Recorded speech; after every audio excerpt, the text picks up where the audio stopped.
Hey everyone, welcome back to our channel, How to Log In. In this tutorial video, I'm going to show you how you can log into Facebook Messenger. So if this sounds helpful, then keep watching the video till the end and subscribe to our channel if you haven't already, and hit that bell button so you get notified for more future videos. So the first thing you need to do is download the application of Messenger on your mobile device. After the app has been downloaded and installed on your device, you can tap open the application, and then from here you could see an interface similar to this. Now next you need to enter in your email address or your phone number that you used while signing up for Facebook.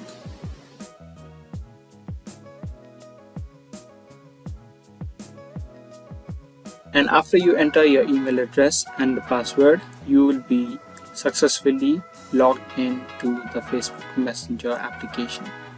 So I hope you guys liked this video. If you did, give this video a thumbs up, and we will be back with more videos similar to this.